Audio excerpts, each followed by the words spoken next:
he leads one of the most effective sheriff's offices in the state.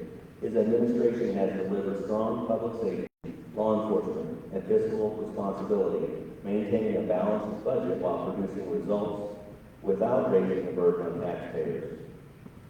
Beginning his career on the front lines, Mendrick worked his way through the ranks and understands how policy decisions really affect communities. While career politicians debate theory, he has spent decades making practical decisions that protect victims, support law enforcement, and hold offenders accountable. He has been a constant advocate for law and order, victims' rights, and constitutional policing. Sheriff Heidner is committed to ending Illinois sanctuary state policies, which he believes undermine the rule of law, place unfunded burdens on local governments. He is pro-life with exceptions and a strong defender of Second Amendment and a firm believer that rights come from the Constitution. He is running for governor because Illinois can do better. James Mendrick doesn't promise headlines, he delivers results. Please welcome Sheriff Mendrick.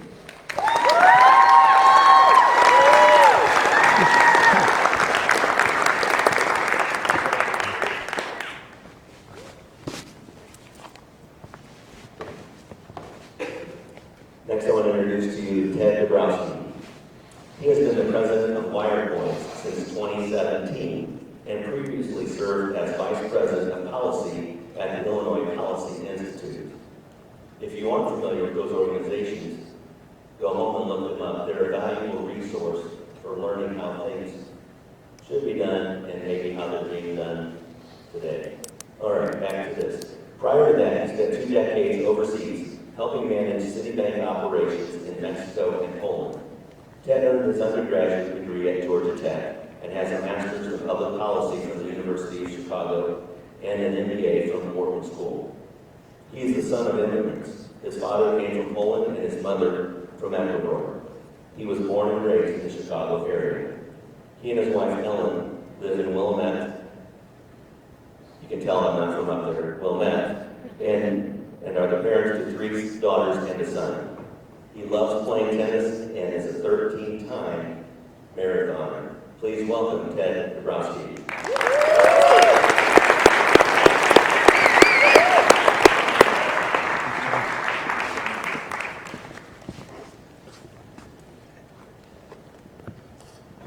Joey Washington, please come to the stage. Please rise, we will have a prayer, and then after the prayers, please remain standing when we'll say the Pledge of Allegiance. Let's pray together. Our Heavenly Father, we thank you for a night like this, where we can learn about these candidates for the very most important office in our state. Most of all, we thank you for the Lord Jesus who came to bear our sin burden and make it possible for us to have everlasting life with you in heaven. As these men speak to us tonight, I pray you'll help them to speak honestly and forthrightly.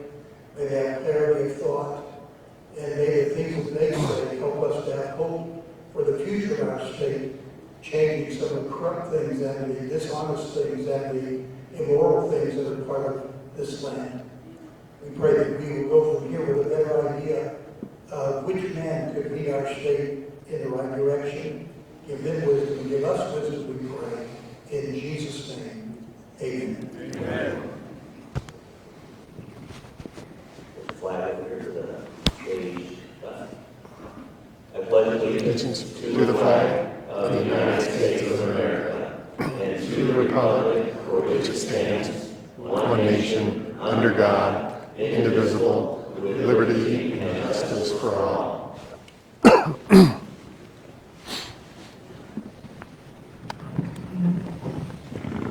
So this evening, we will have a question and answer format. Candidates will start with 2 minutes for an opening statement, and then when we get to the questions, we will give them each 90 seconds for those for their answers. Up here in front, we have a green, yellow, and red. So we've already covered that. Let's go over one more time. We have 30 seconds left. Green light will go on. Green light. That's cool. 15 seconds, yellow light, and red light will go on when the time is up, and then you might not hear her talking anymore after that. so let's get started here. They're going to, it'll go for you automatically. It's going to go on automatically, it's going to go off automatically. So we'll start with Rick Heidner. Thank you very much. My name is Rick Heidner, obviously running for the governor of the great state of Illinois. I want you all to know, I'm so grateful you told my story. So I am truly the American dream. And part of that is a tremendous amount of sacrifice and work to get to where I am, and also to be able to build so much in the state of Illinois. And what we've seen lately, what we've seen in the last 6 years, is just our state going to absolute desperation. You know, the taxes that are being put on us, the families that are suffering from it, the weaponizing of the government that we have here in Illinois and the leadership. So I was compelled in my heart and my soul to do this. I just didn't feel, I didn't see any real path without doing this to someone like me to beat J.B. Pritzker. You know, I know business. I want to make Illinois the pinnacle of the Midwest. I want to draw businesses here.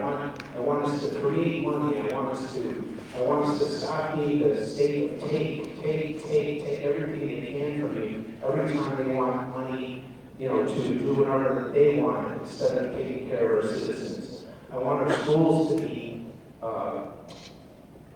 more efficient. I want you to be able to decide where you want to fit your children. If your children, you know, aren't being taught properly, there's just so many things that we can do to make the state a better place. I've seen so many good business people driven out of here, and I don't want to be one of them. I want to fight for all of us. I want us to prosper. I want us to be the state of great prosperity, and I want protection for our citizens. When I see people getting hurt all over the state, and J.B. Pritzker using it as the state of Illinois as a soapbox, it just makes no sense to me. So I love your support and appreciate all of you. Thank you very much.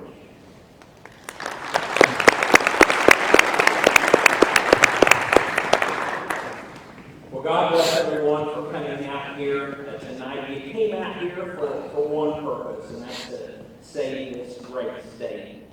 I would be remiss, because I was certainly reminded as we walk in here tonight to thank you. Cindy sends her love and her thanks for your prayers, your support, your encouragement, your cards. We just walked through the 3 months of the darkest, the most hardest months and times of our lives. But you were there. We saw and we felt the goodness of Illinois. And I want to make sure to say, and send it to have, thank you so much. God bless you. She will be with it everywhere I go to watch her Cindy at. Well, she won't be with it as much, but we've got a 10-year-old in our house now that we're raising, so we definitely still need your prayers. So it's that very reason, friends, why we decided to get back in this race again. We're late entrants, but we knew, I witnessed firsthand in Springfield how power corrupts, how temptation from lobbyists, people will stand up there and they'll tell you what they want and how they're going to do it, but far too often when we see them hit the seat of their office, it changes, and we wonder why. You have witnessed me in action for many, many years. COVID, when no one knew what to do, and I didn't know what to do, I did something. I sued J.B. Pritzker and we won.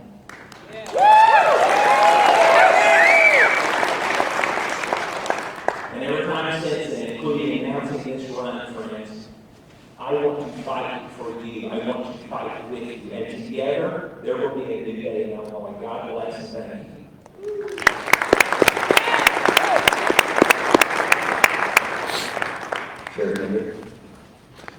Hello everybody, how you doing today? One more time, how's everyone doing today? That's the energy we need from our side to win. So my name is James Mendrick. I'm the current DuPage County Sheriff running for Illinois Governor. I have been a cop for 30 years. I married my high school sweetheart, Cindy, in my sophomore year of high school. I met her, and we've been together for about 30 years now. So I don't have any of the usual baggage. I don't have crime. I don't have extramarital affairs. I don't have any of that good fun stuff. I'm a boring guy in that respect. So for 30 years, I've been with the Sheriff's Office. 6 years, I did all of the financial investigations. I headed financial investigations, whether it was drug cartels overseas laundering money, whether it was billion-dollar embezzlers or retail theft crimes. I ran all of that, and then ancillary to that, created a digital forensics laboratory that would specifically trap financial numbers when we can clone hard drives so we could find out what you've been doing, because in detectives they always said, follow the money. I was a 3-year auditor of my agency as accreditation manager, and for 12 years, I ran the $80 million budget, 504 employees, over 300 contractors. I supervised over 800 people, and I am the last say on all arbitrated awards, contracts. I know government. We're able to take all of our law enforcement. I have the second biggest county in this state. We created MERIT, the Metropolitan Emergency Response and Investigative Team, that combined 40 agencies of policing. So we could get 3 times more cops twice as fast because they're all quitting because of the Safety Act. I vow to get rid of the sanctuary state. It's the worst plague that we've had that has hit Illinois, and it's costing us billions of dollars. I will keep you safe. I know the budget. The only difference between me and the state budget is that with my $80 million for 12 years, I've never gone $1 over my appropriation. That's what I'll do for the state of Illinois. Thank you very much. Mr. Dabrowski, please. Good evening, everybody. I'm Dabrowski, I'm running for governor. And I have this hope, I have this belief that we should be the top 5 state in this country. There's no reason why we're not competing with Texas, Florida, North Carolina, Tennessee for being a top 5 state. We have the most amazing assets you all know, the lake, the farmland, the Chicago land. We have it all to be a top 5 state. But we're not. We're a bottom 5 state. And I'm talking about for economic growth. I'm talking about for job creation. I'm talking for education results. For wage growth. We're a bottom 5 state. And under Governor Pritzker and the Democrats, we've really gone even further down. Now, it's not a dream to think that we should be a top 5 state. When my parents immigrated here around 1960, my dad from Communist Poland, my mother from Ecuador, we were that state. Just a few decades ago, we were one of the most amazing states where people came from all over the world for economic opportunity, for freedom, and the American dream. So I have that inspiration. We can do it. I want to lead that charge. Now, some of you may know me from wire points. For the last 8 years, I've been writing. Well, if you don't know wire points, if you don't know my work, you probably see my work because it's in many publications. But at wire points and Illinois Policy Institute, I've been fighting for reforms, for tax reform, for budget reform, for pension reform, trying to get our kids to be literate again. They're not teaching our kids to read anymore. I've been running around the state fighting for that. I hope that tonight I persuade you that I'm the only candidate that can beat Governor Pritzker because the political leadership is backing me, from the financial leaders that are backing this state, and of course from the grassroots, which I've worked with over time, traveling the state. So thank you for being here. I hope you get your endorsement, and thank you.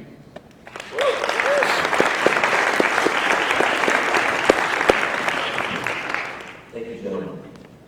So to set up the first question, the current poll from WGN shows Governor Pritzker with an approval rating of nearly 51%. And quoting from another article, it seems like the consensus is the Republicans can't win in November. So this question will start with you, Senator Bailey. Once we get past the primary and you are the candidate for governor, how are you going to get voters to the polls throughout the state, and particularly, you know where, the Tazewell counties? 90 seconds. So we're already working on that, friends. As you know, and many of you are part of that, we have a massive grassroots movement out there that's already at work all over this state. So it's going to take all of us to stepping up to the plate and make sure that we engage the younger generation to show up and vote.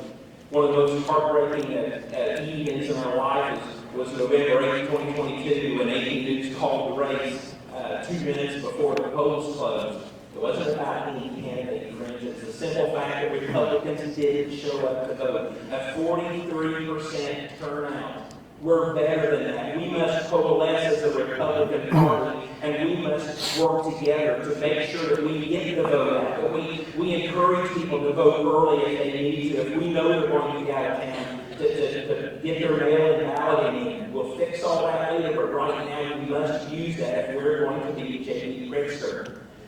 We've got the message. Affordability. Our property taxes are too high. Energy costs are too high. We need more police officers on the streets. We need to repeal the Safety Act. We need to improve education for our children, and people all over the state agree and believe in that. That's how we go in November.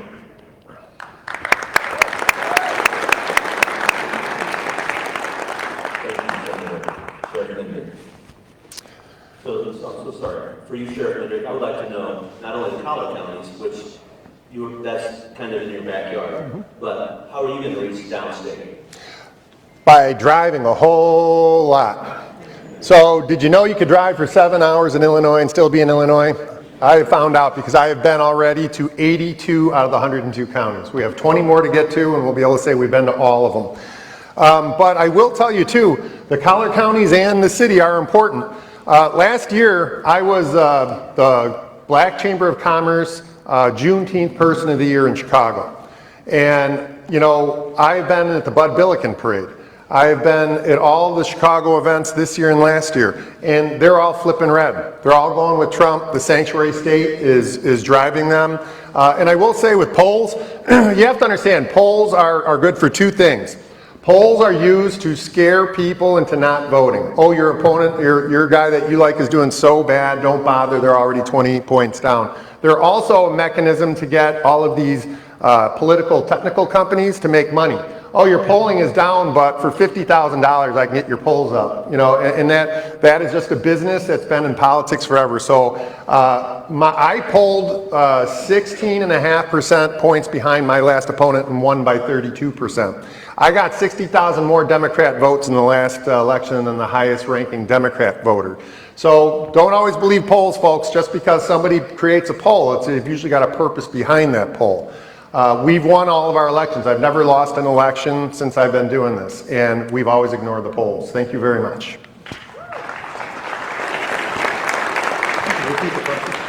Okay, the question is, and I'm going to just turn it just a little bit, right? So, just broad.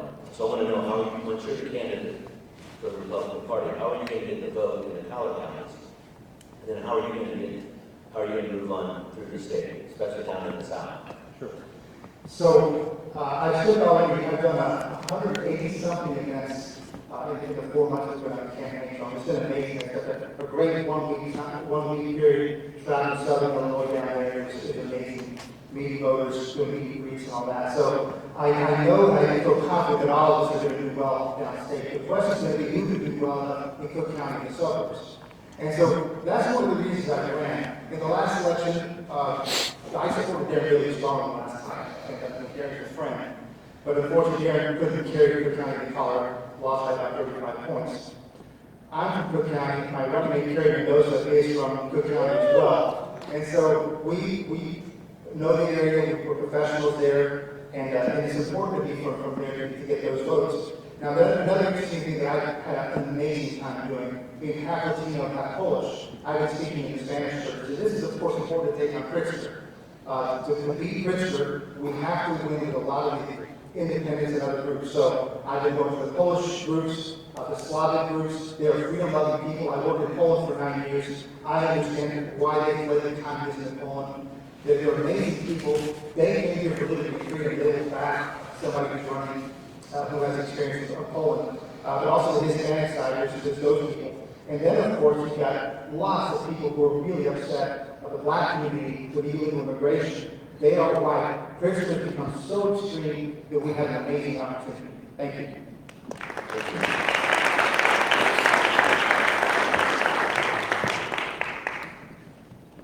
Again, thank you very much. So I'm a businessman, mostly around the Chicago land area. area and all through the northern suburbs, but Springfield really north. And I have a tremendous amount of people that I work with. I have a tremendous amount of friends all over the place. I'm going to resonate with my business program for the state of Illinois to make it a state where people can prosper and people can become wealthy and be able to take care of their families and everything like that. And when it comes to the southern part of the state, I don't know if any of you know this though, but I was trying to save the horse racing industry. And I was going to do a Racino in Tinley Park at the Tinley Park Mental Health Facility. And it was going to, the horsemen were so happy, they were so excited, it was for the harness racing. And I was building the safest, biggest track, pretty much in the country. And a Racino, a hotel, and everything was taken away from us because of optics, okay? So, I really want to go back and have someone do that and help them do that and reignite that industry for the horsemen. We were doing 2,000 foals a year, now we only do 200. All the ranches, all the farms on the south. I think that will resonate with everybody when they realize that how I stepped up for that group, and I want to reignite that for them. Thank you very much.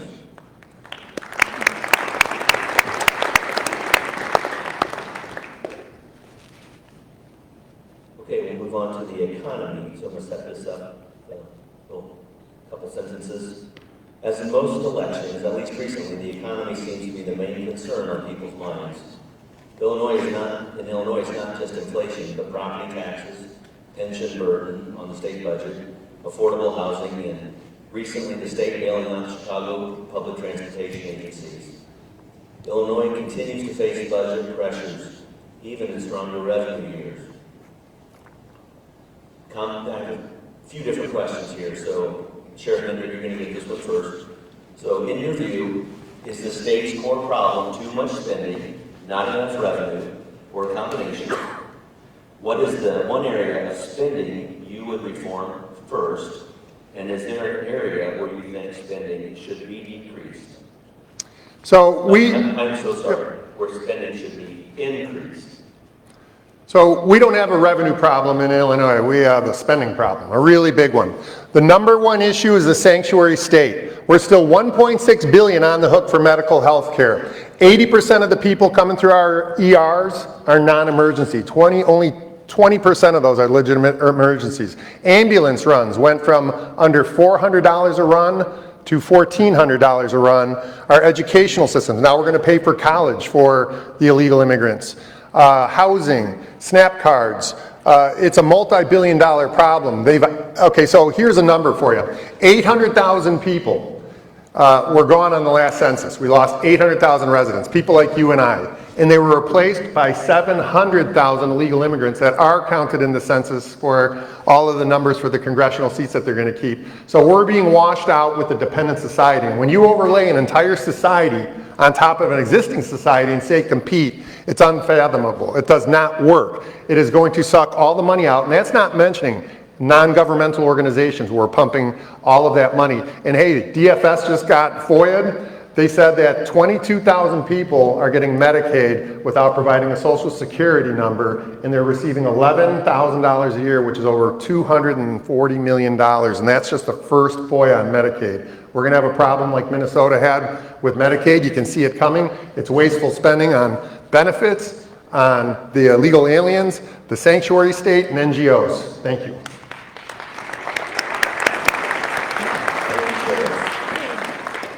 So Ted, where would you reform and where would you increase? And then do we have a problem with too much spending or not enough revenue, or what do you think? Well, I think most people here are going to agree with me that we have a spending problem. But it's not just a spending problem. It's a cultural problem. It's a corruption problem. Right? We have a corrupt government in too many places that spend so much money that nobody knows where their money's going. And if we want to see where it's coming, just look what's happening in Minnesota, right?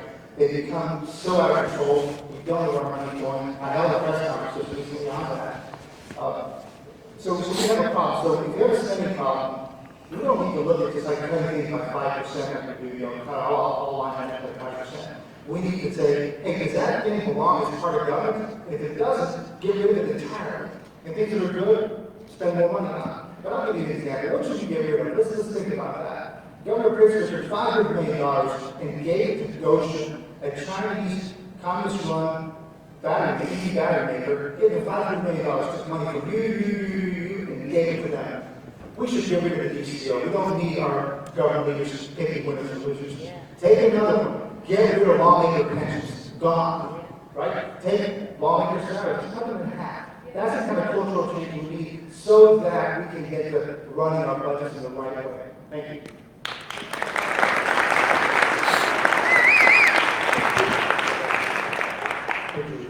Yeah, so do we have too much spending, not enough revenue? What would you reform first, and is there an area where you would increase spending? So we definitely don't need to increase any taxes and get more money for more spending. Since J.B. Pritzker has been our governor, we have 150% raised taxes on all of the people in this state. For me, I believe that there's a way to create more taxes by just doing, again, more business, bringing businesses into Illinois, and if they need help to come here and they're going to create a tremendous amount of tax for us, then there's no problem with giving some of it back to them so they make these investments. We can't keep telling all the businesses in the country and in the world that if you come here, we're going to continue to punish you. We have the absolute opposite thing happen here, where somebody like Ken Bridgman, who is such a generous person and has such tremendous business sense, had 1,100 employees and was pretty much driven out of the state because he just couldn't take it anymore. And then, you know, having it replaced, like we said, with the illegal immigrants coming here and then just feeding off of us. I mean, we're renting the hotels for them to stay in. I know an instance with even in the COVID time, you know, renting a hotel for 3 months for $4 million with 450 rooms in it, where only 10 people stayed there. There's such waste and such an incredible problem. So there's not a, we don't need to increase anything. That's fine. All right, you need to repeat. That's what happens when you go too long. When I started this journey in 2016, I think that's right. It's keep it at a reasonable time. Whole tax situation. Do you realize the budget in Illinois was $32 billion? You realize this last budget that was just passed is $56 billion? Where is your money going? Where's it coming from? It's going to have your pockets. Nobody knows where it's going. How about an Illinois government? Does that sound like a good plan? We unveiled that 2 weeks ago. When you leave here tonight, look at blueprintforillinois.com. You'll see our game plan. People in Chicago are loving it. Go all the way to the bottom, and you will see a Doge tracker. As we speak, President Trump is getting laid on his desk tonight the facts of what we found, $180 billion that were funneled to J.B. Pritzker over the last few years of your tax dollars through his Hyatt hotels and through some of his ownings that supposedly he has nothing to do with. Friends, we have got to root out corruption. We have got to hold people responsible for their evil deeds of pilfering your pockets. And that is exactly what we have already started.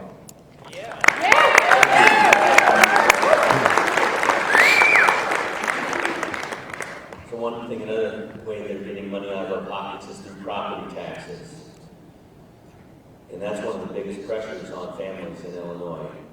If you're elected governor, Ted, what one single action would you take to bring property taxes down? And what specific state spending would need to change to make that possible? You know, I get my inspiration from Indiana. What they've done is they've put a 1% cap on the 1% tax cap on the property value of your home. And that way is a limit. Now, 1% is a pretty big number because it happens to be the national average. We're closer to 2%. We're the highest in the country. So the way to drive change, now, all we talk about would be very difficult to do, right? There's super majorities. What we have to do is lead. And what I would lead is that we put a 1% cap on the home value, so that way we know with certainty how much taxes it can be. That's an important part. Now, after that, if we get that cap, we're going to have to bring down expenses. You all know we have the most units of government in the country. The most units of government. It's amazing. Florida has 74 school districts. 74. That means 74 superintendents. How many do we have in Illinois? 850. Right? Takes two of these superintendents. It's not a small deal. The superintendents where I live, they will have a $10 million lifetime pension retiring in the 50s. That's the kind of stuff that is running everyday Illinois, because that pension has to be paid by everyday Illinois throughout the state. The state income taxes to pay the pensions. That's the kind of stuff we have to get rid of. There's so much waste and abuse, and we're going to find out a lot about it pretty soon, but there's a lot of ways in which we can try to get there. Thank you. Thank you.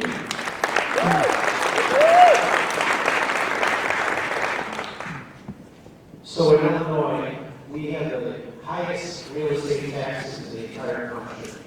Out of all 50 states, it's absolute insanity. Yes, we definitely have to put a cap on increases. None of it makes any sense. You know, so much of the money obviously goes to the schools, and the school districts, and other things. And there's just no way to sustain this. People are losing their homes. You know, there's so many different ways that the state can make money, and we should have to stop burdening not only the homes, but also the retail places and the office buildings. You know, no one can keep anything anymore. You know, in my home, for example, or all of yours, if you took the square footage of your homes and you just divided it by your tax bill, you know, for me, they wanted me to pay $13 a square foot a year to sustain my own home. And it's not sustainable.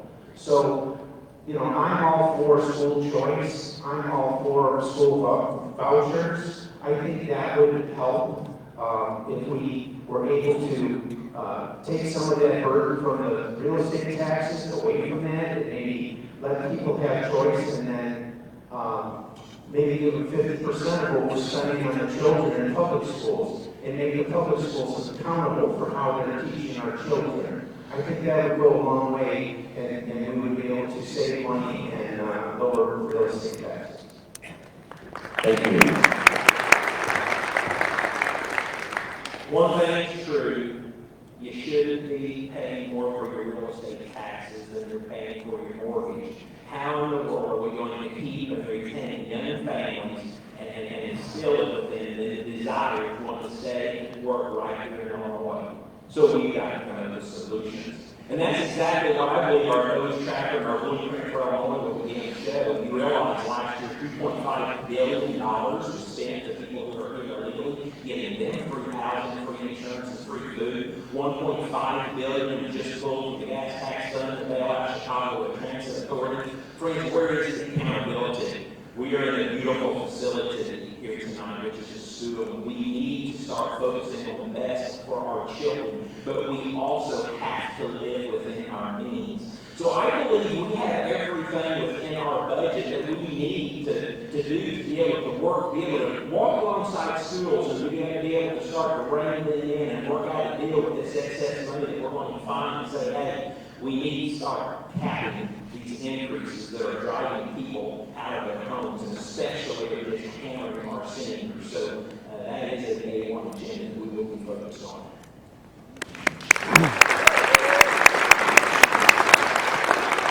Thank you.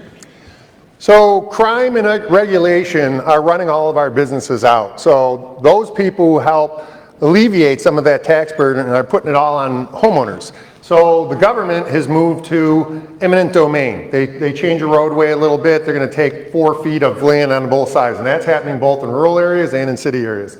The property taxes are causing people to go into probate where they're taking your houses there.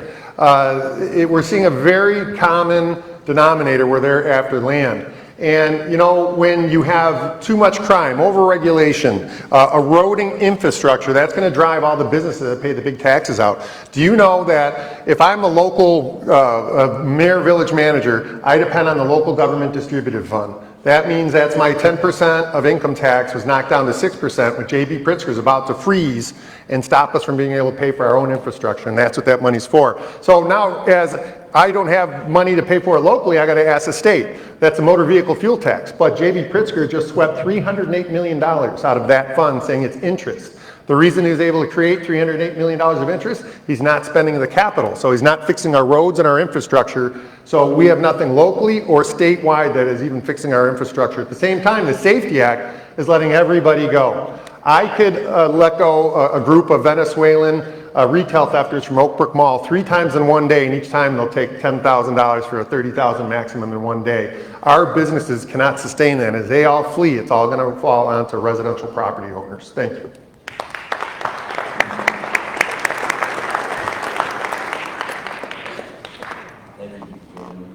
All right, back to you with pension reform.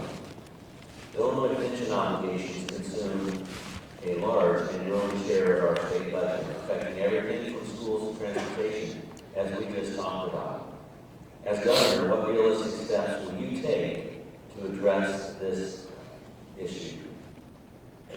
Well, first of all, people work their whole lives for their pensions, and I understand that you know, things change.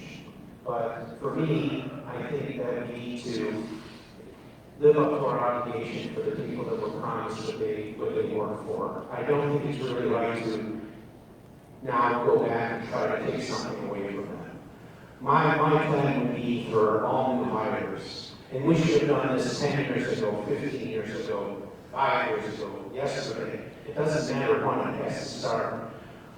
If someone's going to be hired, this is when we start so they can understand and they can make a choice if they want to go into this field. So if we have to change the age for a pension, if we have to change the percentage, if we have to change anything, we shouldn't be punishing people we promise. We shouldn't be punishing people that we've done everything for, you know, that's done everything for us. I think that's our obligation, and we definitely have to live up to that. But when it comes to someone who wants to decide to come to work for the government now, I think that we should have a new plan for them, so it's something a little bit different. We'll have to sit in the unions and things, but I think then it'll be their choice, and it won't be our choice to take something away. I think that's the fair way, and I think it's very important. Thank you. Do you know what the biggest problem with the pensions are today? Government.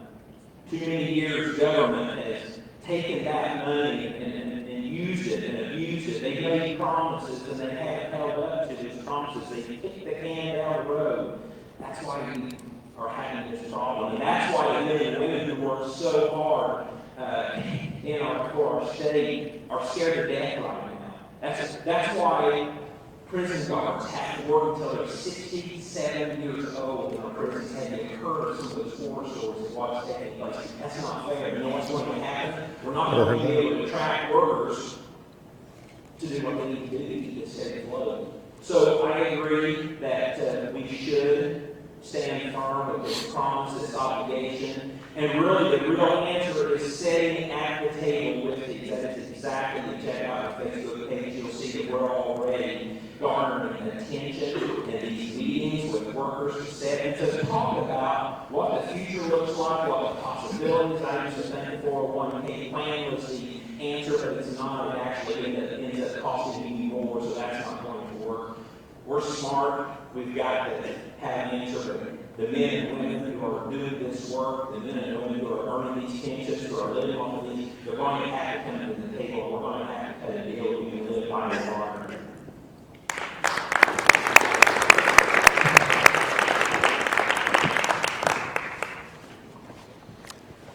So anybody who says that there's a universal fix for the pensions is wrong, because the only way you could just fix it overnight is to remove all tier ones, and that's not going to happen. And I do agree that we should not be taking pensions away from people who currently have them. They depend on that for an entire 20, 25, 30-year career. But there is a way to slow the bleed. On the back end, we've been working with the Illinois Sheriff's Association on transferring pension credit. So we're IMRF, Illinois Municipal Retirement Fund, SHLEP, Sheriff's Law Enforcement Pension System, which is 96% solvent pension system. In fact, JB was looking at our pretty pension system about 2 years ago and tried to merge all the underwater downstate pensions with our pension so we would take on their liabilities and assets.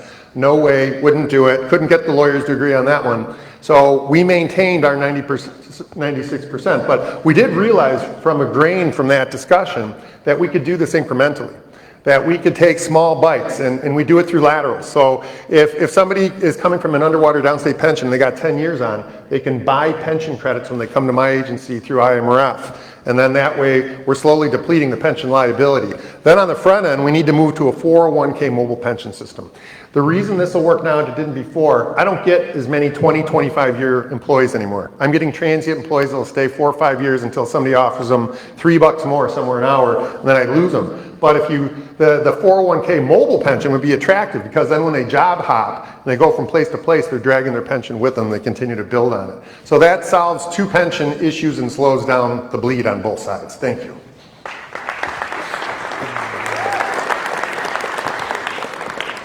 It was a few years ago that Warren Buffett, the famous investor, he said, I will never invest in states like Illinois because of all the pension debt. I will not put a plant there for the next 30 or 40 years. The states that come after with more and more tax cuts. And that's kind of this reputation that we have. We have a problem that I met with two major real estate investors the other day, and they both told me that they were not putting a penny in Chicago. How can we grow? How can we get out of our mess when we have a reputation like that? We've got the lowest credit rating in the country. Lowest credit score, lowest in the country. So we have to do something that sends a signal that we're not going to keep digging any more pension debt. Digging the hole deeper. And look, the Constitution right now protects the heck out of the pensions. And so there's nothing that can be done about the past. But what we can do is send a huge message to the rest of the country that we're finally going to stop digging the hole. We move to 401ks for all new employees. And I think that's the kind of change we have to change that cultural shift in how we do things. The other thing I want to say is, Mitch Daniels did something amazing. When he took over Indiana as governor, he put a penny on the tire of each car that was parked out in the state, in the parking lot. And he waited for a whole week, and then he came back out, and every car that still had a penny on it, he sold it. And that's how he wanted to change the dynamic of how you spend and how you think about spending. So that's the kind of stuff we need to do. Thank you.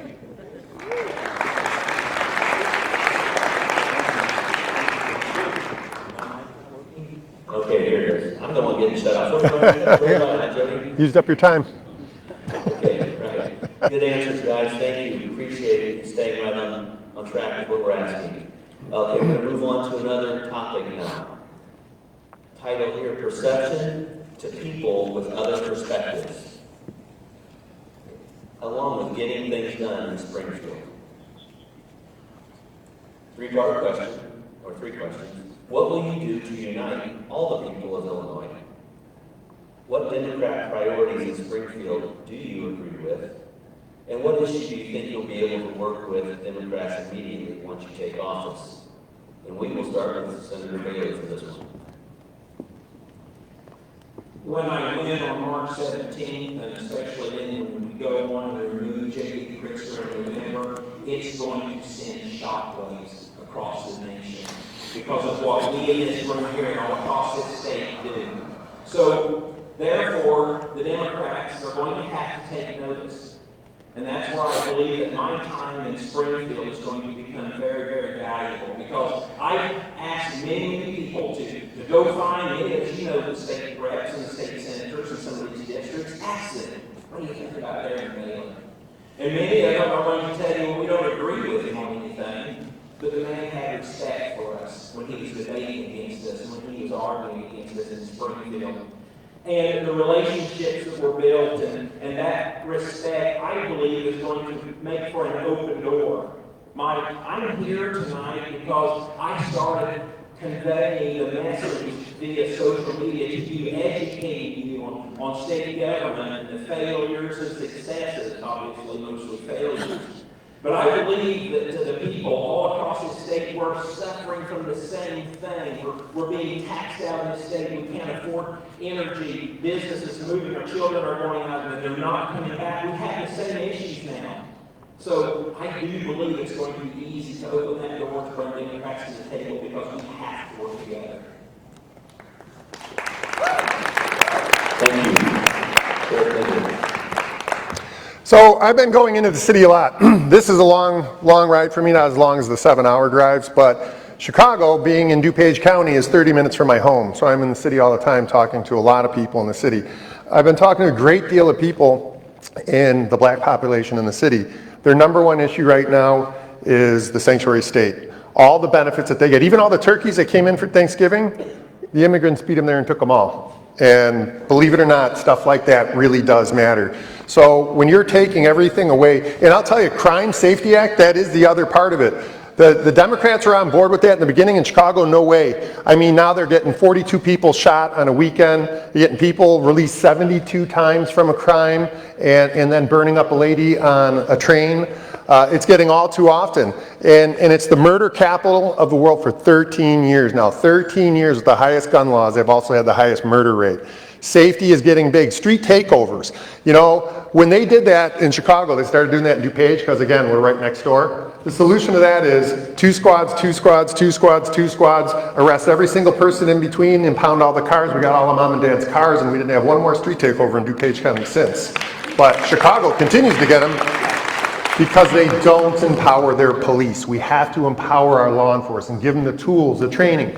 The training that we've had, in 7 years since I've been elected sheriff, I have had not one use of force complaint against one deputy by one citizen. We are the masters of de-escalation. Thank you.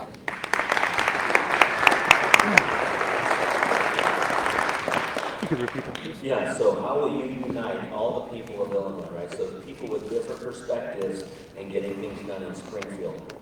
What priorities do you agree with?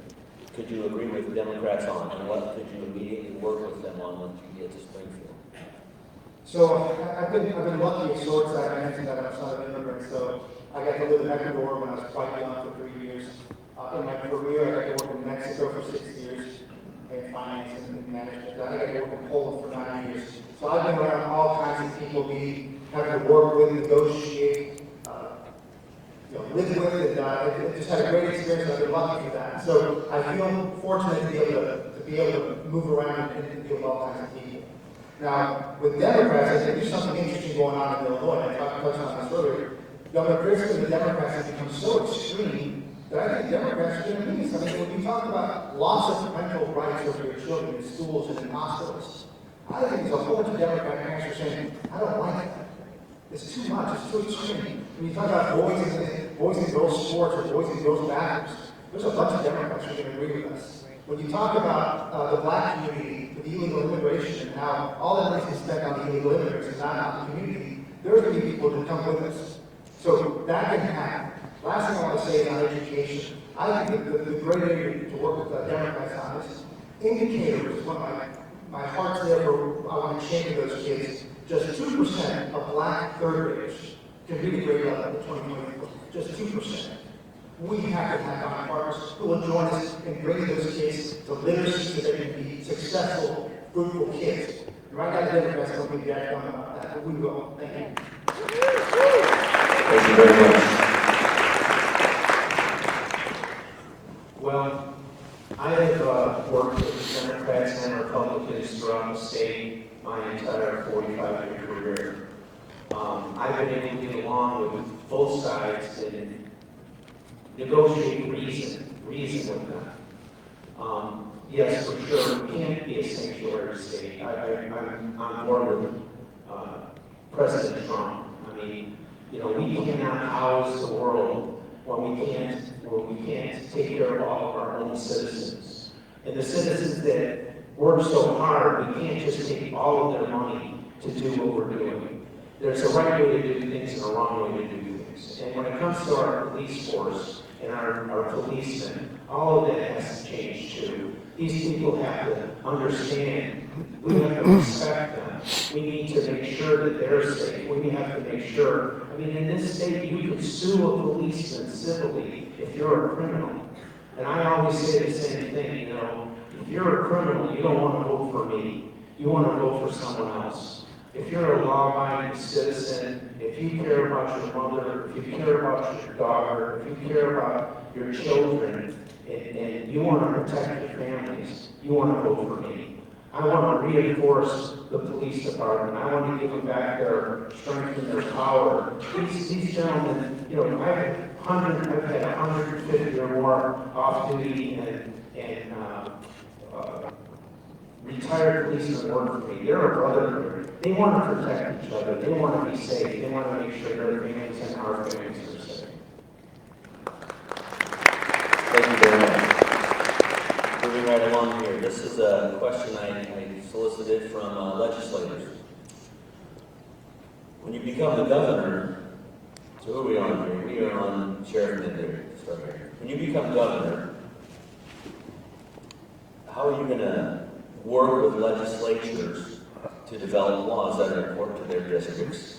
How will you find time to meet with them to work on issues of environment and other things that reflect the variety that is in our state? We have so many different issues from north to south that it can almost be overwhelming. So how will you make time to work with those legislatures?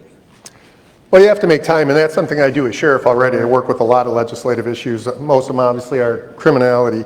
But if they would have listened to me and put remand for rehabilitation in that Safety Act, we wouldn't be letting heroin dealers go. Do you know you can get arrested with a brick of fentanyl or heroin, and you're not considered a threat to society, you're going to be out the next day to deal again?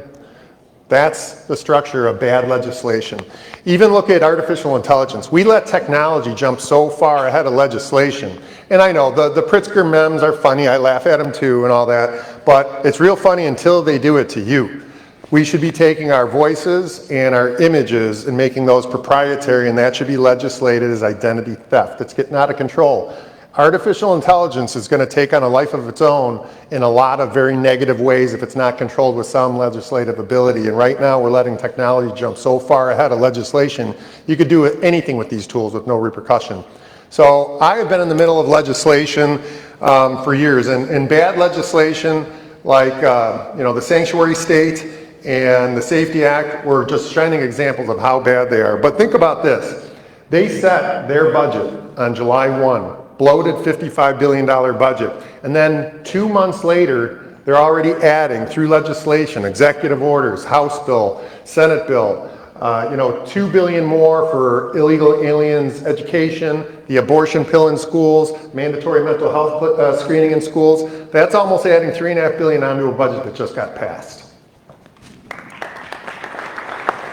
Thank you very much. One more time, please. Yeah, sure.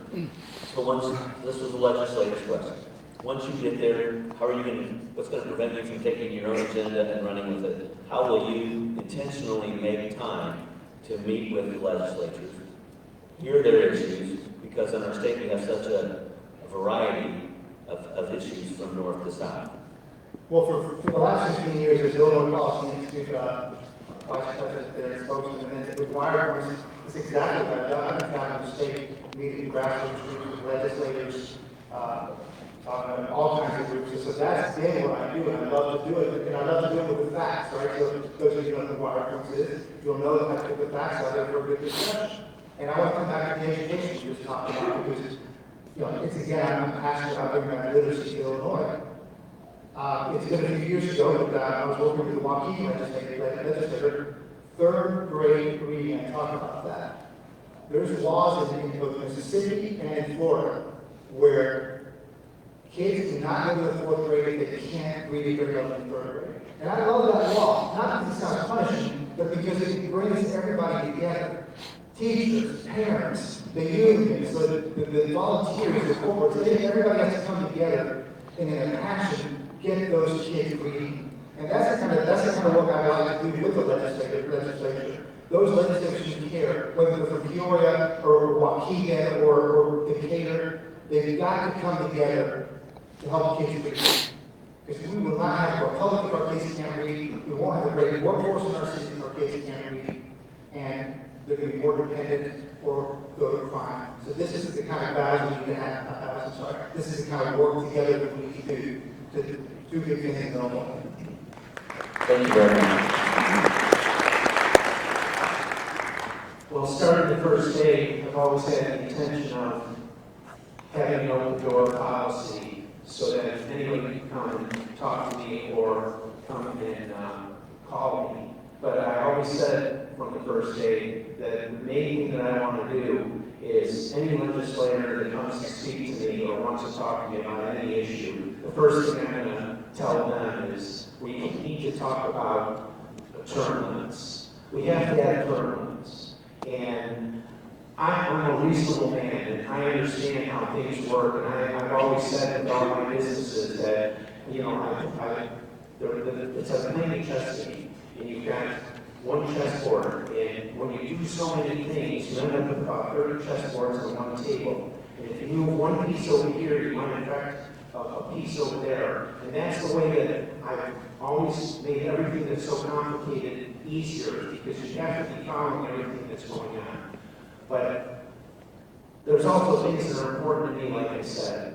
And I've also reached out to some of my friends on both sides of the aisle, and I said, will you help me coordinate so that we can talk and we make decisions together? And I've gotten all kinds of positive response that when I win in November, that we're going to have some harmony, and I'm going to have an open door policy, and anyone from either side of the aisle can come speak to me, and if it's a reasonable thing, then you know, I want it to work too. Thank you very much. So when I'm home every day, I'm at the farm at 6 o'clock in the morning. So when I'm governor in Springfield, I'm going to go to all these little open signs that you see in many of the pizza shops. I'm going to hang it on my office where Columbus, City, and that office is going to be open, and I'm going to be there in Springfield, where people can come all over the state and sit down and begin to talk, and we can begin to work things out. You realize that every general assembly, there are over sometimes 8,000 bills that are written. I mean, that's nonsense.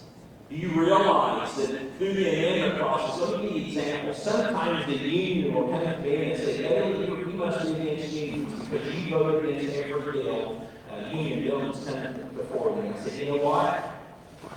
I'm not against unions, but you're right. I voted no on every union bill. And then I challenged it, and I have yet for anyone to take up on this challenge. You give me the bill number that you're frustrated about that I voted no on. You give me 24 hours, and I will show you why I voted no for that bill. Because you know what the deal is. The issue are never about the kind of the bill. It's page 336. It's got stuff packed. Page 742. There's stuff packed under there. One bill, one issue. Let's keep it simple. That's what we're doing.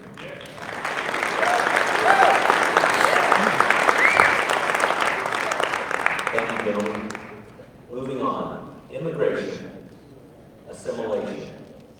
This was an audience question we asked a little earlier, and this one gets an email solicitation. It's a great question, and this is one of those. Does Illinois have an immigration problem?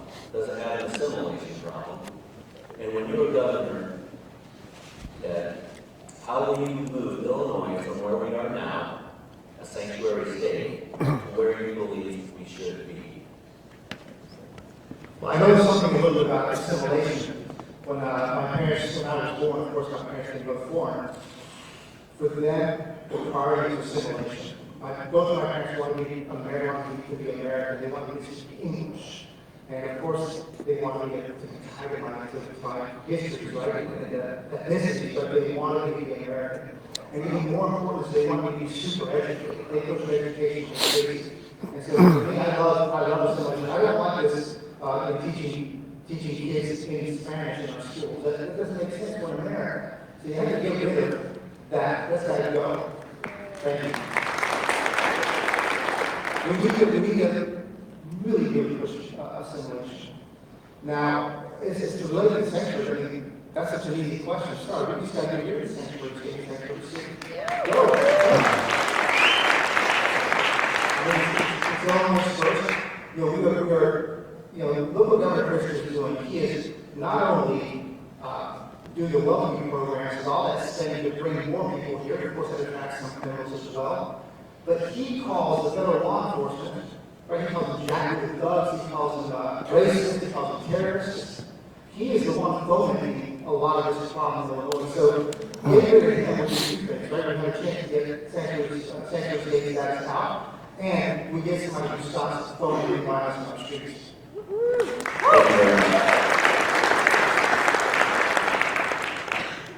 So we have a legal immigration problem here, and us being a sanctuary cities, sanctuary state. If we would have opened our doors for ICE to come in, they would have been in and on here in probably 6 to 8 weeks to get the worst of out of here. And instead, I think we're about 220 days of, what's going on here.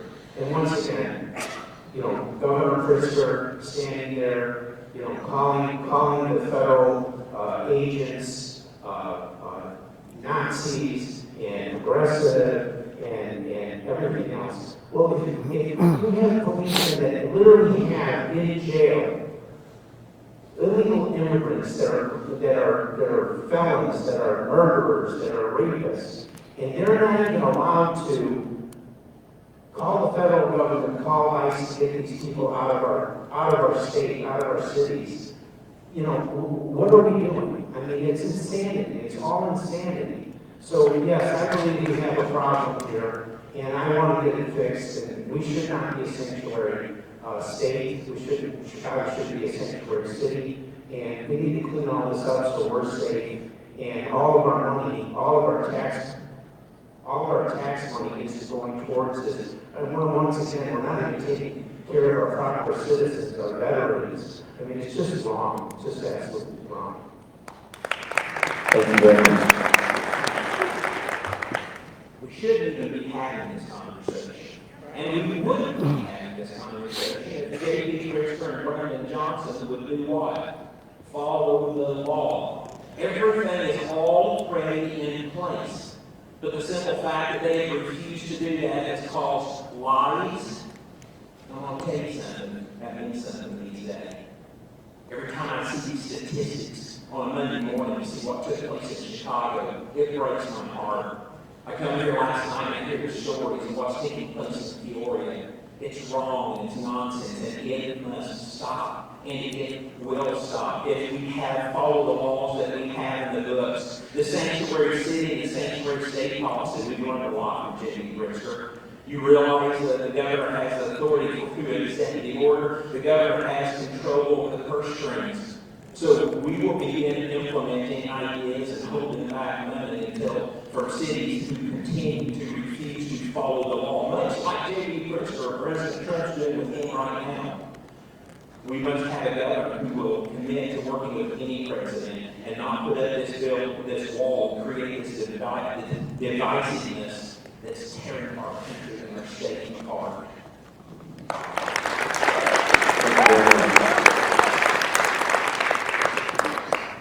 So this whole reason, this and the Safety Act, is why I got endorsed yesterday by the Illinois sheriffs of this state. And when all the sheriffs endorse you, that means they really want something done, and they want this sanctuary state gone. Now, when state law and federal law compete, the federal law prevails. This could be taken care of in one day with an executive order saying, Mr. Trump, this is Governor Mendrick, and I'm going to give you access to our jails again. There are 92 jails in this state. And if we were just to say we're going to follow the rules, it's called an ice hold. You get somebody in your jail, and they got 3 days. If they don't get there in 3 days, they got to pay the full boat on the ice hold. So they do weekly pickups. Like I said, there are now 700,000 illegals in our state. Doing these raids, they're maybe getting 10, 12, maybe 15 people in a day doing these raids. They'd get about 200 a week if we just gave them access to our jails. 92 jails, we all start holding people. When the detainers come up, you notify ICE, you hold them. It's a safe, warm handoff. Nobody's in danger. The raids stop instantly because they become a transport unit that basically has to go, again, 7 7 hours to get one end of the state to the other. 92 jails. They would have to add 20% more onto their man count just to pick up the criminal element that we're keeping in our jails. And that would be sifting out tens of thousands of people a year instead of hundreds of people a year by allowing ICE access to our jails. That is a fix for all of it. Thank you. Thank you very much. So this is an important question, so I'm moving away. State of the Illinois Republican Party. Not having a voice in Springfield, Republicans have no say how Illinois is being governed. In Springfield, Democrats have supermajorities in the House and Senate. Sometimes we are struggling to get good candidates to run for office. What is the state of the Republican Party, in your opinion, and what needs to be done to change its trajectory? Thank you. Who's first? Yes, Mr. Heidner. Well, once again, I do realize that we are the underdog, and that's why if I become governor, which I plan to be in November, again, I'm going to have an open door system. And I'm going to be working with the Democrats and working with the Republicans. And common sense, that's what's going to prevail. They all want things too, okay? And I'm talking about the Democratic Party.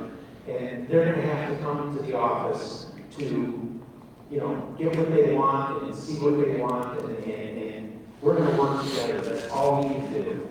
When it comes to Republicans, we need to get out and vote. We need to get out and vote. We can win a lot of these elections if all the Republican people would come out and vote while the Democrats don't. Democrats weaponize the election. They get droves of people. The school districts that are mostly Republican, especially in the heavily populated areas. All the teachers are let off for the day of election, and what do? They rally everyone to get to the polls. We need to get to the polls. Do you realize that President Trump had 200,000 more votes in the state of Illinois than J.B. Pritzker did? If everybody that voted for President Trump would come out and vote for us as the governor, then we would win the election. We would win the election. And that 51% poll, that's the most hilarious thing that I ever heard in my life, in my entire life. So thank you. Thank you very much. Recently in Chicago meeting, one of the interviewers asked me if I would rather inherit a well-polished machine, seemingly as the Democrats have, or if I'd rather inherit a broken Republican Party. And I said, I'll take the broken Republican Party any day, because we know where the problems are at. We know the corners where the cobwebs are at. And we know what we've got, so we can only get better from there. Friends growing up on the farm, I learned to rebuild and to put things back together. The day after the primary in 2022, all of my co-competitors, they got up and they walked away. They were not seen again. Gary Rayburn said help. And we've got to make sure that we commit ourselves right here, that on March 18th, we stick together and we work together. We instill confidence in the party of Lincoln, the only party that has the answers to save this state and to save this nation. I commit to you that. I commit to you to be that open door, to be that sounding board, to bring people into the office for accountability so that we become the greatest party, that we here in Illinois show the nation what a Republican Party looks like. We need that desperately. Thank you very much. So I think the biggest problem that we have with the Republican Party is they don't stop the infighting. You guys watch social media and see all the crazy stuff, and again, it's nuts. And with AI now, it's getting all worse. The volatility, I call it computer road rage. You would never say that to somebody in the supermarket, but you get behind a keyboard or in your car, the middle fingers are coming out, horrible things are being said, or attacking families. I think that's the biggest flaw. There are so many things that the Democrats are screwing up right now. Why are we not concentrating on all of that? That's how we win races.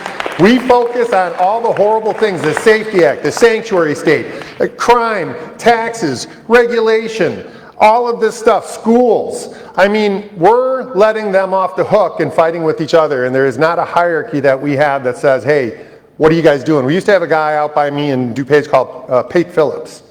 And anybody started stuff like that, you were going to get a call and be in Pate's office, and it's a scary meeting to have. And then you just learn, oh, we need to get along and do what he says because there's actually somebody watching. We don't have that. I haven't seen that since Pate Phillips. We need to have somebody who is going to get everybody together, make sure that even Democrats and Republicans play nice in the sandbox, and that will be me. I do it as a sheriff every day, and I'll do it as governor. Thank you, Darren. If you could please repeat. Oh, yeah. So, Democrats have full majority. And sometimes when people get votes to run. What needs to be done to change the state of the Republican Party, its trajectory, and what is the state of the party in your opinion? Yeah, the party's in trouble, it's not united, and I would say that the big problem is it's not principled. It doesn't stay consistently principled with the proper values. There's too many deals being done, there's too many people who are breaking off and doing things with Democrats. We have to be principled with the conservative values that we all need and trust.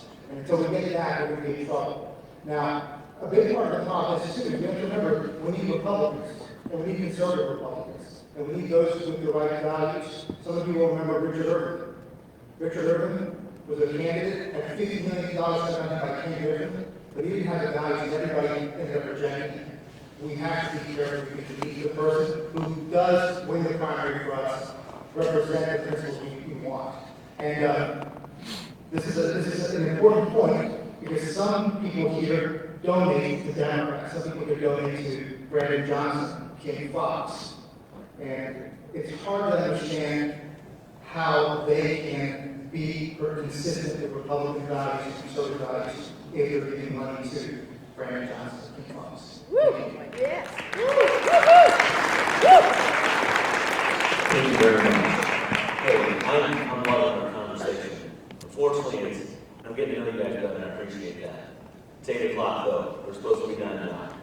So I'm going to ask you one more question. That's actually 2 questions that I'm going to try to mumble together and still give you the same amount of time to answer it, all right? And then we'll have our closing statements after that. All right, so this one's going to be for Rick. We'll start with you. You'll get the first chance to answer this. So, leadership, the top subject is leadership, values, style, and if you want to, I'll just do this one. Leadership, values, styles. Do you follow a religious faith? If so, does your faith guide you in your politics? How? And if not, what guides you and what are the influences and principles that you live by and will lead by? Yes, I feel I'm very religious. And I will tell you this, only because, you know, my heart and my soul just drew me into this. Kept telling me, Rick, you need to do this. In my opinion, I'm the only person here that has any chance to beat J.B. Pritzker. You know, this machine that is there, it's so incredibly bad. It's bad for all of us. And when I looked at the playing field, I said, I can't take this anymore. I can't take this anymore. You know, and it really drew me. And I prayed and I prayed. My values are for our families. My values for safety. When I see all these people getting hurt, well, J.B. Pritzker takes our state and makes it into a soapbox and stands on top of it, and then does all these things just so that he can run over, Jim Kimmel because he wants to be president. I mean, it's insanity to me. So, this has been a very difficult thing for me to do and to decide to do. And I spoke with my family, and we all got together. It took us a few days to all agree on this, but it was the only path. So, that's what's driving me. My heart and my soul is driving me to do this. this is not the smartest thing I ever did. This is a dangerous thing that I'm doing in the business I'm in. But it's definitely the bravest thing I've ever done in my life. I really appreciate that. So I'm at the farm every morning at 6 o'clock. I'm back at home, but you all know my story. You've heard it before. I'm up at 5, and the first thing I do is immerse myself in the Word of God. Many of you know that. Some of you know it too well, because now all of a sudden I'm starting getting calls at 5 o'clock because people think that, well, he must be available. I know he does. I recently wrote a devotional, Rooted for a Reason. My faith is really the only thing I have, the only guiding principle that will guide me through this journey. God sent me and our family We're sitting down in the state of Illinois, really big apartment, a heartbeat, right here. We have everything we need. We just need to be that bright, shining city on the hill, and we can make Chicago out to be. And oh, by the way, I've been to Israel twice, but recently I had a good friend give me a stone from the Valley of Elah. Friends, we're going to take Goliath down in November.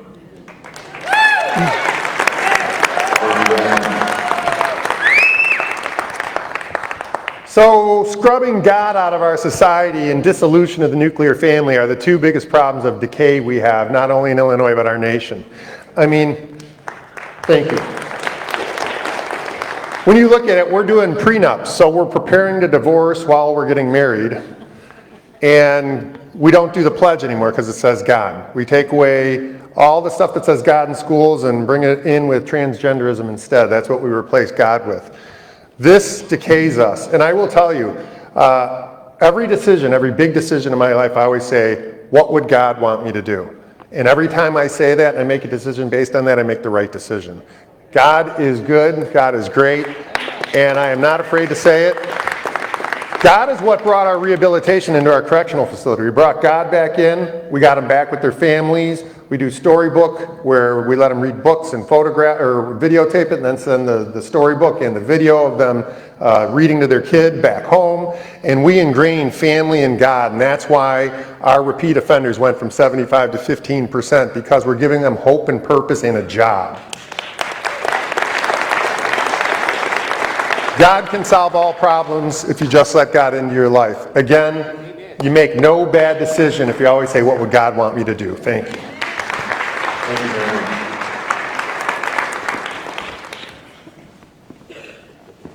It's no secret that family, faith, religion is under attack. All over the country, but in Illinois in particular. There's no doubt about that.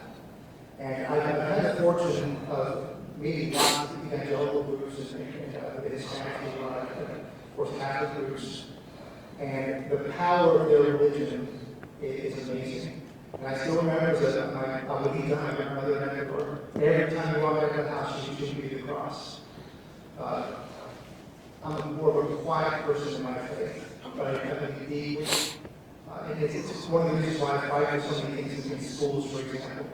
I don't like what's happening there where we're destroying family faith, religion. So it's a big fight, and I will do everything I can to protect it as governor.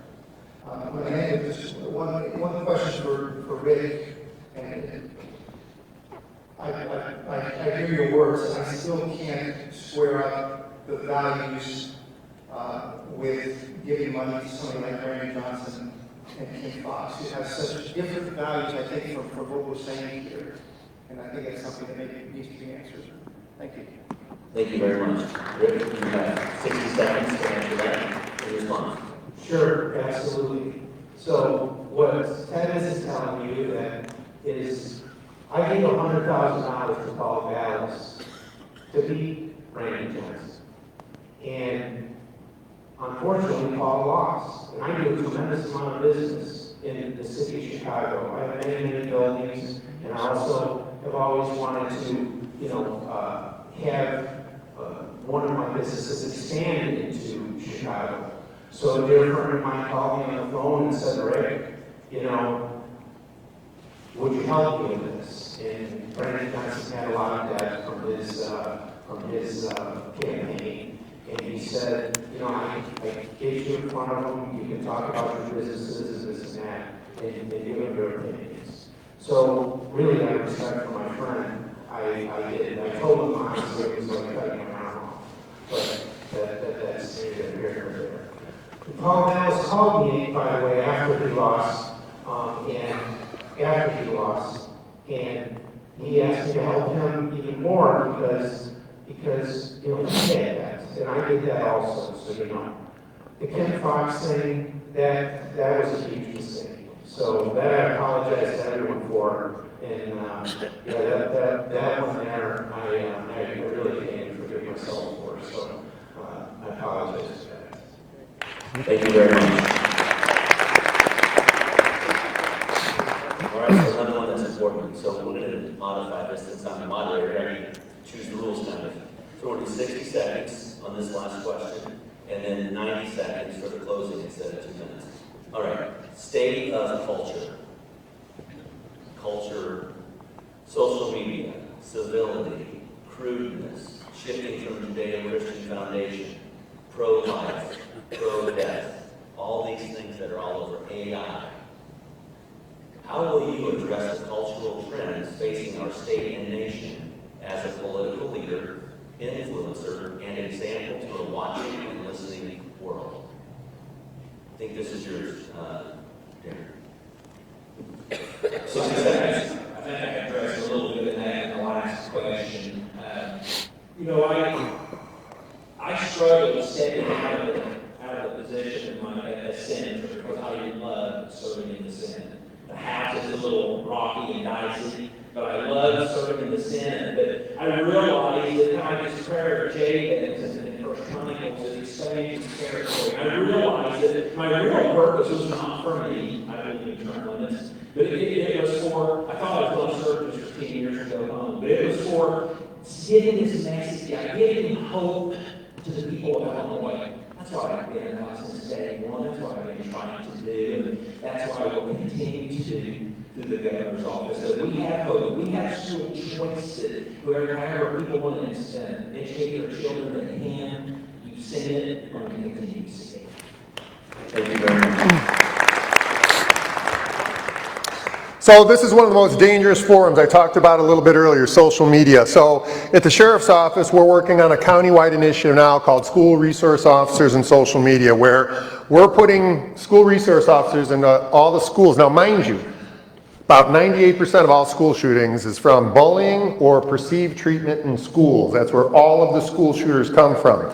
We are building a network of school resource officers that will make sure kids aren't getting bullied, make sure they're not being ostracized, which is the same thing. If a kid's sitting by lunch, we have a group of mentors that go sit with them, befriend them, and get to know them. We have them interact on social media. We're on their social media. We have a network of policemen that are in all open source social media watching for trigger points of anybody that's going to start going wrong. We have probably prevented 100 potential violent issues in schools just by interacting in all of the different social media platforms with our youth. You have to know these kids are carrying these phones everywhere. You have to know what they're doing. There's a lot of parental controls too that you can get to know your kids. You can see the keystrokes that they do. You can find a phone. You can go ignore no more, where if they don't call you back, it bricks their phone until they call you or 911 back. All these tools can be used. We need to be in our children's social media or we're never going to make a difference. That's where all of this is coming from.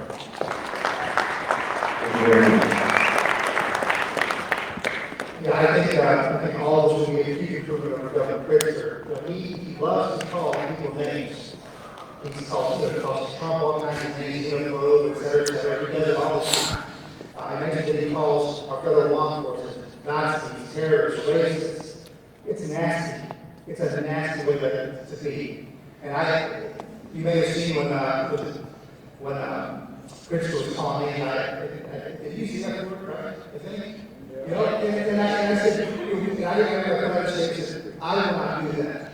As governor, I will not lead that way. It's horrible. It's wrong. There are children watching. He changed the discourse. Now everybody's starting to do it. At what point this has just become crazy. So we need to lead with professionalism, with decency. Again, if we're faithful people, we're not going to talk about other people. So I promise to you to be that kind of leader for our children, for all of you, and of course for this great country. Thank you. Thank you very much. So I'm 100% for repealing the Safety Act. I'm 1,000% for making sure that our police are safe, that they get their dignity and their power back the way that they should have it, so criminals can actually be arrested and go to jail and have fear of committing a crime. You know, people say, I have sympathy for anybody. If you can't afford bail, or if you can't afford bail, the simple way not to need bail is don't commit a crime, okay? So with that, I'm for the Second Amendment. I hate the way that everything has happened in this state where like everybody is basically saying, Governor Pritzker has weaponized our state. It's weaponized against our own citizens, our own people, our own safety. It has to stop. It has to stop. Someone has to have some common sense here to stop this. All right, now we'll move on to closing statements, and we will start with Ted and then Sheriff Mendrick, and work this way. 90 seconds. All right, thank you all for being here again. It's an important night. We all want to be your representative for the Republican Party after March 17th. And I think you all have a big decision to make, a big decision. And I think that it comes down to this. It comes down to who is the best person who can amass enough votes in Cook County and the suburbs so that we add to the southern Illinois, central Illinois votes, there are 50% plus 1 versus 60. And that's the question you ask yourself. So I'm going to biased, as I mentioned, so I'm going to say it's me.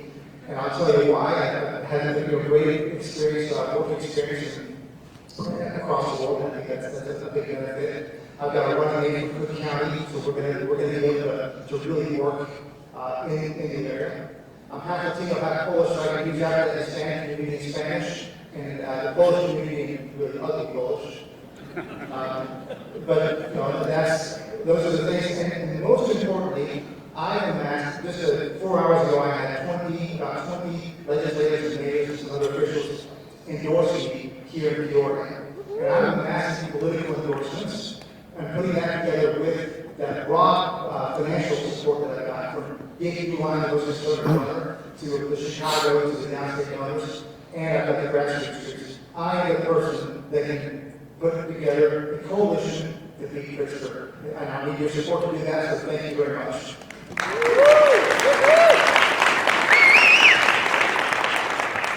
So I've already won in DuPage, the second biggest county. I've been in the city probably 100 times over the last 10 months, and we're doing great. Again, I was a Juneteenth Person of the Year with the Black Chamber, Black Caucus last year. I'm already there, so I've already got that space. And I'm telling you, a doge is a word, but I am a financial auditor investigator that has done this job for 30 years. I will be able to best figure out all the DI hires, all the employment fraud that they're doing, all the Medicaid fraud. It is obscene what's going on in Chicago. And when I say audit, I mean every single head count, every bidding procedure, sole source purchases. Everything that they do, they cheat. And if you take all that and accumulate it into a forensics audit of the entire system, we'll find out what's going on. Because in detectives, we always did say, follow the money. That's where you find all the only difference is when I retire as sheriff and become governor for 2 years, I'll still be a certified policeman. They're all going to jail. That's right. They're all going to jail. $300 is a felony, not $300 million. So I pledge to you I will keep Illinois safe. I will make crime illegal again. And I will be the first governor to come out of a jail instead of going into one. Thank you.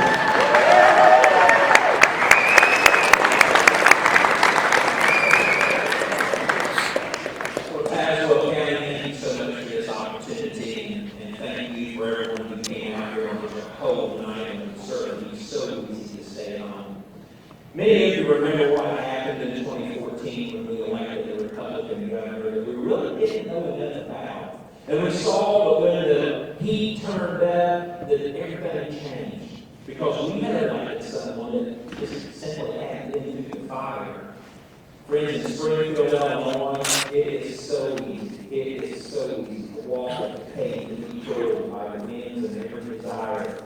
I have been that steadfast rock for you since 2019. I stood, I have not wavered in my convictions, I've been your voice, and I intend to hopefully continue to be that voice of reason for all of Illinois, especially the Democrat Party. We can win Illinois. We have the blueprint, we have the plan, we know where we know the places that we should have been, we know the places where we're going to be, and you're going to see some excitement here in the next 3 weeks. I've been the underdog in every race I've won, and we prevailed. And I will commend these men behind me because the polls have me ahead by a lot. And honestly, God, I was going to show up here to be the punching bag tonight. So thank you so much for your integrity. God bless you. Let's celebrate my birthday March 17th in fashion with a big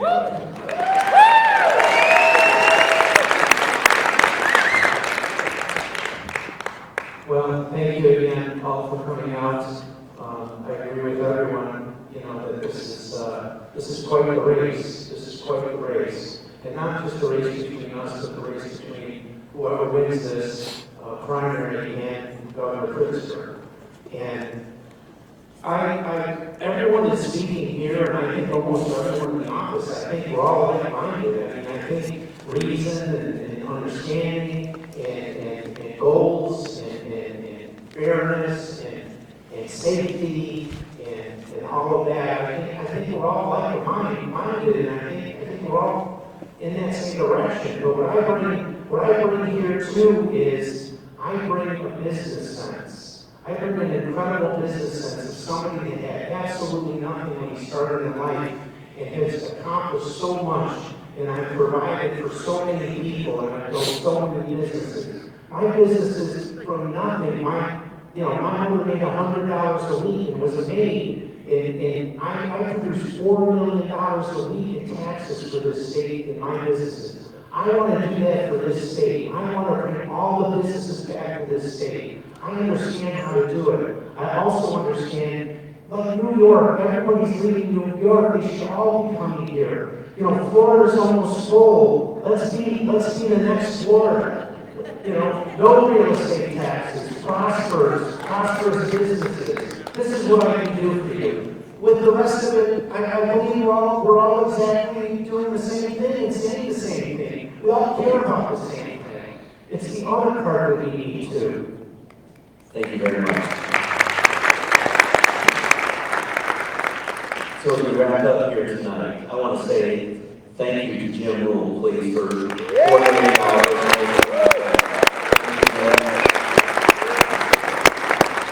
I want to say, Darren, I appreciate what you said about the guys walking away in the last primary. And we had great guys. And I think that speaks to part of the problem we have in the Illinois Republican Party. And we've got to fix that. And I hope that you guys will work together after the primary to do that, right? I will find you guys. We have to win. There's a poem here, it's too late, so go home and look this up. Somebody said it could be done by Edgar Guest. I have that poem memorized, I love that poem, and like I told you guys earlier behind it, the man in the arena, right? This is what we're about for this next 2 months, right? Give integrity to each other.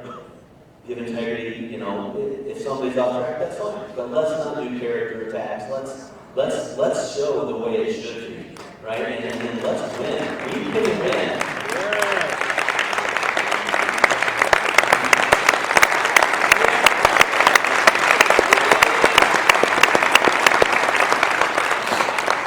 So audience, choose a candidate and support him. Focus on the strengths and don't find faults in the others. Right? right? Let's clean up social media on our part, right? Then make sure you vote either by mail or vote early. I think early voting starts on February 5th in some places around here. Or make sure you vote on the primary on March 17th. Then pray for everybody. Pray for these candidates, whether you support them or not. And pray for their families. This is a their relationship over these next several months. Also, we need to pray for our neighbors, our state, and our nation. Also, we need to have an attitude of gratitude.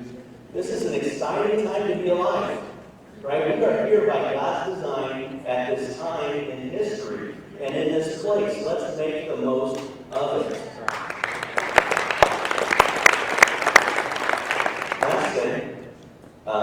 Tazewell County Republican women are going to begin hosting politics and prayer meetings, and everybody is invited. If you'd like to sign up for more information, stop by their booth at the meet and greet venue across the hall. Also, head over there to meet and greet these candidates and the others who are running for public office. They want and need your support. God bless you, and God bless Illinois. Thank you for coming. Good job. Ted, nice job.